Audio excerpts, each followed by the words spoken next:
자, 역사를 역사답게 황연필입니다. 지난 시간에 흥선대원군이 대원군이 아니라 군주였더라면, 왕이었더라면 하고 아쉬움을 표했죠. 그만큼 자기 막둥이 아들 이명복을 왕으로 앉히고 살아있는 대원군이 되어서 권력을 잡았던 1863년부터 73년까지 대원군은 정말 많은 것을 보여줬습니다.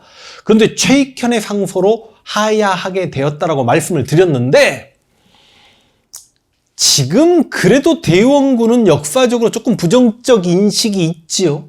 왜 이렇게 대원군이 까이는가, 대원군이 비판받는가, 오늘은 좀 그 이야기를 해볼까 합니다. 여러분, 10년 동안에 대원군이 다 잘한 게 아니죠. 성당 다니시는 분들, 천주교 신앙이 있으신 분들은 대원군을 용납할 수가 없죠. 우리나라 박해가 신해박해, 신유박해, 기해박해, 병호박해 등의 박해가 있습니다만, 그 박해를 다 합쳐도 흥선대원군이 주도했던 병인박해를, 여러분, 병인박해는 조선인 신도만 8,000명을 죽였습니다. 이런 사례가 없어요. 우리 역사상 뭐 어디 전쟁해가지고 적군을 그렇게 죽였다든지, 아니면 그 지역민을 그렇게 좀 그랬다든지, 그런 건 있을 수 있지만, 자국민을 정말 8,000명을 어떤 종교를 믿는다는 이유 하나만으로 죽여버리고, 프랑스 신부 12명 중에 9명을 죽여버리는 병인 양요의 배경이 되는 병인 박해, 너무 많은 사람을 죽였기 때문에 이거는 진짜 대원군이 비난받아도 할 말이 없습니다. 물론 대원군 딴에는 자신 집안이 약간 천주교와 가까웠고, 그러나 자기가 여러 가지 개혁 작업을 전개하는 과정 중에 당시 조선의 나름대로 리더격이었던 유생들의 지지를 받아야 하니, 유생들은 위정, 척사, 특히 척사, 사강을 배척해야 되는데 유생들이 당시 가장 싫어했던 건 서학이었기 때문에 그 유생들을 자신의 지지 세력화하는 과정에서 그렇게 병인 박해를 했다. 그러나 너무 잔인하고 너무 많이 죽였다. 분명히 비난받아 마땅하다고 생각합니다. 그 다음, 경복궁을 중건한 건 후손들이 우리 입장에서는 너무너무 다행인 거죠. 지금 경복궁이 없다라고 생각을 해보십시오. 그러나 당시 백성들 입장에서는 노역에 동원당했단 말이죠. 근데 자세히 현미경을 대놓고 들여다보면 제가 또 대원군을 옹호하는 게 아니라, 대원군이 경복궁, 조선의 법궁을 다시 만든다라고 하니 모든 백성들이 호응을 합니다. 진짜로요. 농민들은 스스로 노역을 국가에 제공하겠다라고 나오고, 당시 풍악을 울리고 농악대들 와가지고 막 깽가리 치고, 근처의 백성들은 막 밥을 싸가지고 와가지고 자기 남편 먹이고 주변 사람들까지 같이 먹이고, 거의 이거는 뭐라고 해야 될까요? 큰 국가의 잔치가 행해진 것 같은 굉장히 기분 좋게 경복궁 중건을 시작을 했습니다만, 경복궁이 완성되기까지 한 절반 정도 공사가 끝났을 때 화재로 이게 다 소실돼 버립니다. 이게 대원군 입장에서 얼마나 뒷목 잡을 일입니까? 이걸 다시 해서 또 완성시켜야 되냐, 아니면 포기해야 되냐 고민할 때 다시 시작하죠. 그러다 보니까 기존에 계획했던 예산보다 훨씬 더 많은 돈이 들어가게 되고, 그래서 원하는 만큼 돈을 내거라라고 하면서 당시 조선의 부자들에게 원납전을 강제 징수했고, 고가의 화폐 당백전, 당시 상평통보의 100배 되는 화폐를 만들어 버리니, 지금 5만 원짜리 우리 최고 지폐인데 갑자기 500만 원짜리 지폐가 만들어진다라고 생각을 해보십시오.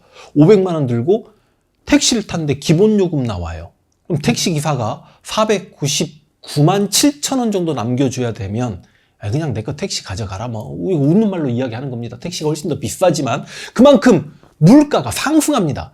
그런 것들이 전부 다 백성들의 삶이 힘들어지는 거고, 또 분명히 농민들도 이제 강제 노역에 동원되다 보니까 경복궁 타령 같은 노래가 나오기도 하죠. 그래서 경복궁을 짓는 과정에 당시 백성들의 원성을 조금 샀던 것도 사실입니다. 그리고 또 호포법 시행하고, 그리고 서원 철폐하는 과정에서 역시 양반들에게 비난을 받았던 것도 사실이죠. 그러나 대원군이 지금 후손들인 우리들에게 약간 어두운 이미지로 남겨져 있는 이유는 뭐냐면, 대원군이 하야하고 난 다음에 내려놓지 못했던 그 대원군의 권력욕, 그 노욕, 그게 좀 너무한 행동들을 많이 했단 말이죠. 여러분, 최익현이 네 자식 다 컸다, 정치인의 정치 참여를 금하게 해라. 이때 최익현은 민비랑 손잡고 흥선 대원군을 하야시킵니다. 대원군이 하야하자마자 고종이 했던 첫 번째 명령이 뭐냐면, 여러분, 흥선 이하응은 대원군이고 왕의 아버지였기 때문에 일반 신하들처럼 궁궐을 드나들 수는 없기 때문에 대원군이 드나드는 전용 문이 따로 있었는데 그 문부터 폐쇄시켜버립니다. 그러다 보니까 이제 대원군이 삐져가지고 경기도 양주까지 가서 그냥 혼자 그 별장 같은 데 막 살아요. 난을 좀 치고 삽니다. 그런데 언젠가는 아들이 불러주지 않을까 이런 생각을 하고 있었는데 불러주지 않아요. 그런데 1년 후인 1874년에 대원군의 처남이자 민비의 은남매 오라비, 민숭호, 최고 권력자입니다. 그러니까 대원군은 자기 처남들을 자기 며느리에게 다 빼앗겼단 말이죠. 민숭호 동생이 민겸호입니다.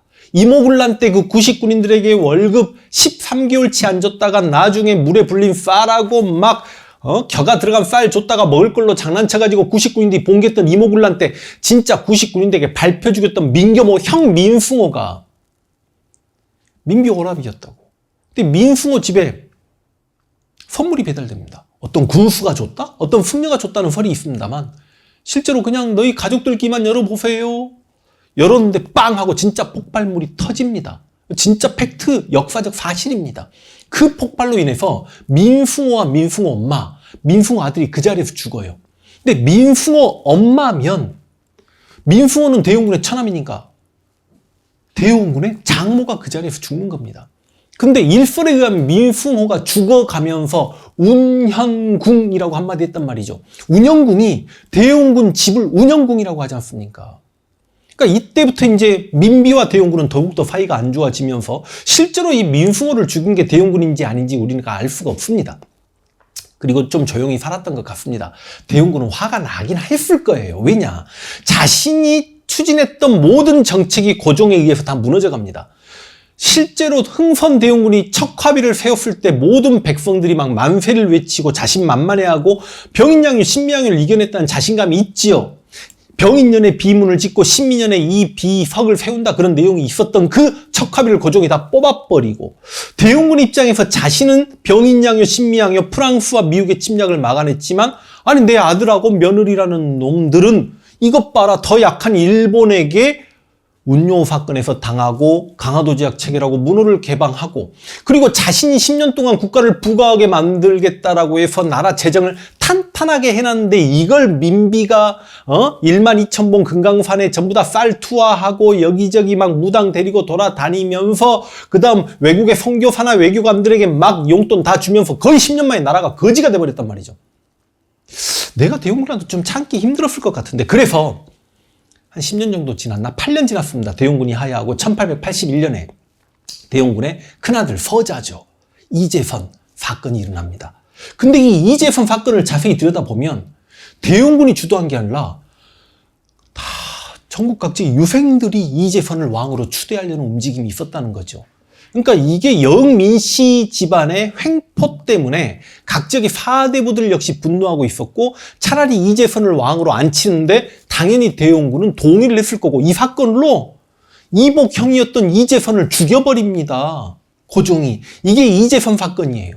그리고 1년 후인 1882년 구식군인들의 봉기 이모군란 이때 서울 빈민들까지 합세해서 민비를 잡아 죽여라라고 했고 민비는 축지법의 대가 이용익의 등에 올라타가지고 한강을 건너 충청도 장호원, 지금은 장호원이 경기도 이천입니다. 그것까지 도망을 쳤습니다. 근데 고종이 무능하죠. 아니 이모군란이 일어났으면 자기가 군인들 다독거리고 자기 부인이 죽었는지 살았는지 민비가 죽었는지 살았는지 알 수 없으면 그냥 일단 정치는 자기가 하면 될 텐데 군인들의 압력에 굴복해서 군인들이 흥선대원군을 다시 불러서 정권을 맡기라라고 했더니 아버지를 다시 부르죠. 대원군이 하야한 지 10년 만에 고종을 만납니다.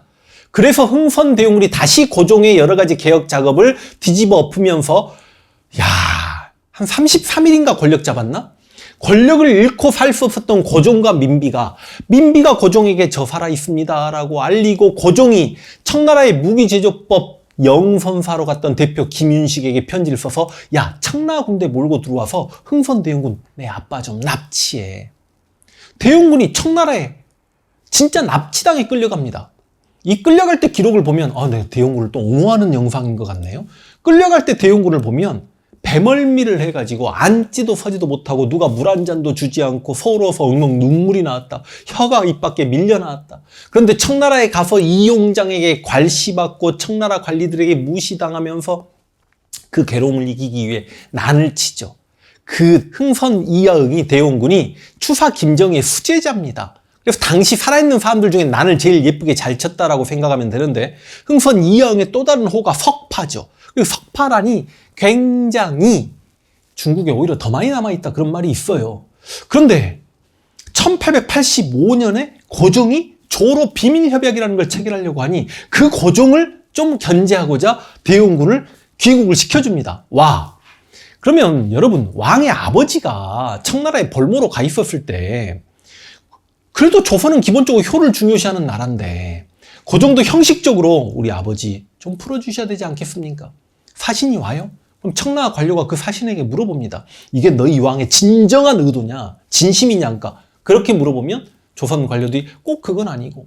그래서 그렇게 볼모 생활을 하고 있었는데, 이때 우리가 흥선 대원군이 볼모 생활하고 있을 때 일어났던 1884년의 갑신정변을 한번 생각을 해보자고요.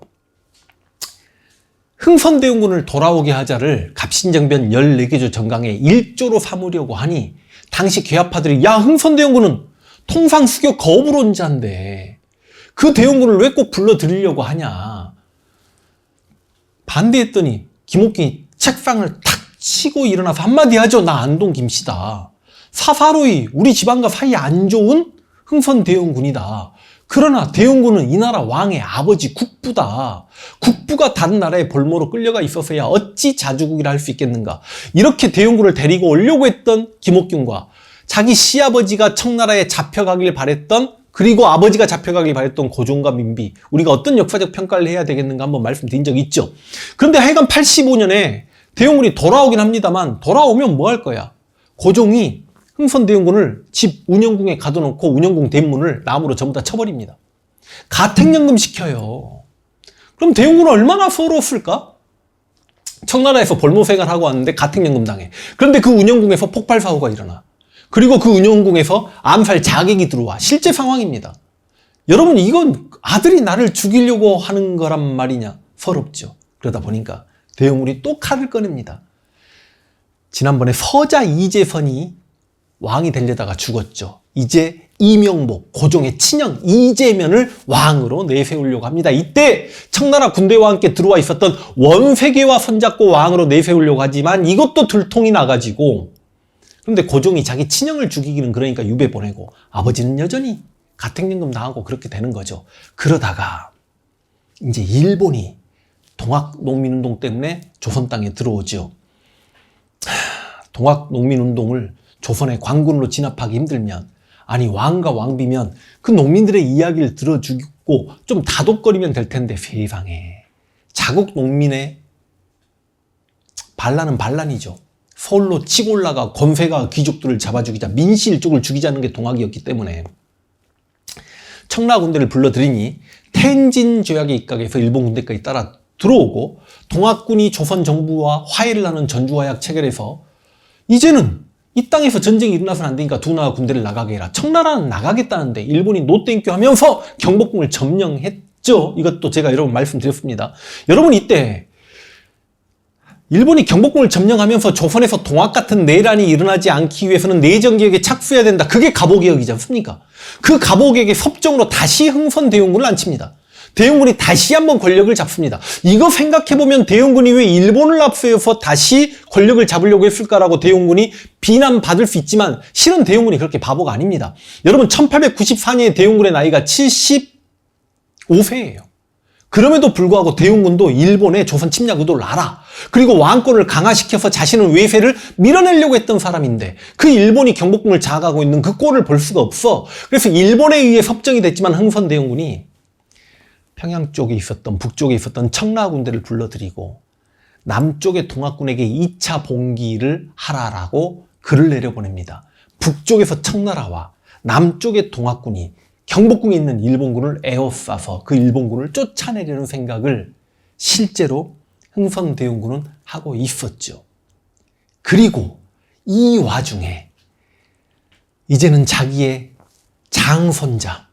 그러니까 서자 이재선의 난이 있었고 적장자 이재면의 난도 있었고 그 이재면의 아들 흥선대원군의 손자인데 성격이 호탕하고 그래서 대원군이 아주 너무너무 예뻐했던 그 이준용을 다시 왕으로 앉혀보려고 합니다. 그러면 정말 이거 백성들이 볼 때도 대원군 너무한 거 아니야? 라는 생각이 들 겁니다. 이게 또 다 발각이 돼가지고 결과적으로 대원군도 실정을 하고 권력을 잃고 다시 운영궁에 들어가서 가택연금 생활을 하고 있다가 1년 후인 1895년 민비시해 현장의 대원군은 진짜 늙어서 이제 오늘 내일 하고 있습니다.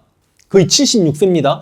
그때 일본군이 대포를 앞세우고 실은 모든 경복궁 수비대 시선을 경복궁의 정문으로 돌리고 나서 저 경복궁 후원 뒤뜰로 넘어가가지고 건천궁에 있는 민비를 시해하죠. 그때 대원군이 경복궁 정문을 두들기고 민비는 내 앞에 나와서 무릎을 꿇어라라고 했단 말이죠. 실제로 대원군이 민비를 죽이러 들어간다는 거 알고 일본 군대를 데리고 들어갔으면 이건 진짜 역적이죠. 그러나 이 사건으로 인해서 저는 대원군이 분명히 누명을 썼다라고 생각을 합니다. 저는 생각합니다만 이 사건으로 인해서 그 늙은 나이에 여전히 권력욕을 버리지 못하는 대원군은 백성들에게 완전히 지지를 잃어버립니다. 이 사건으로 또 가택연금 당해요. 흥선대원군이 권력을 잃고 거의 60이 넘어선 나이에 청나라에 끌려가고 가택연금 당했던 그 세월들을 보면 이건 눈물의 세월이었다. 중요한 건 대원군이 1898년에 79세의 나이로 죽습니다. 호하, 조선의 왕들을요 쭉 보면 아들한테나 함부로 하는 왕이 있어도 자기 아버지한테 함부로 하는 왕은 태조공 이방원도 아버지한테 함부로 하지 않았죠. 아버지가 피눈물을 흘리도록 아버지의 또 다른 아들 이방석과 이방본을 죽였을 뿐이지. 근데요, 이게 조선란 나라에서는 있을 수 없는 일인데 대원군이 죽었을 때 대원군의 장례식에 고종이 참석하지 않아요. 그러니까 흥선대원군이 하야했던 1873년부터 대원군이 죽었던 1898년까지 25년간 이 대원군과 고종의 치열한 권력성, 물론 거기에 민비 명성황후도 끼어 있고 바로 이 대원군의 권력욕 때문에 권력의 화신, 이게 진짜 개인적으로 권력욕 때문에 그런 건지 아니면 조선란 나라가 자기가 원하는 만큼 굴러가지 않는 것 때문에 여러 가지 분한 마음으로 나라를 한번 제대로 살려보고자 하는 마음에 그런 건지, 특히 당시 여흥민씨들의 매간매직과 부정부패는 이거는 세도 정치기 안동 김씨는 정말 좀 자존감이라도 있었지 여흥민씨는 좀 너무 심했거든요. 그 여흥민씨를 두고 볼 수 없었던 대원군의 나라 사랑하는 마음이었는지 그건 저도 모르겠습니다만 하여간 1873년 하야 이후에 흥선대원군의 권력욕은 노욕으로 비춰지기에 충분했다. 이렇게 마무리할 수 있도록 하겠습니다.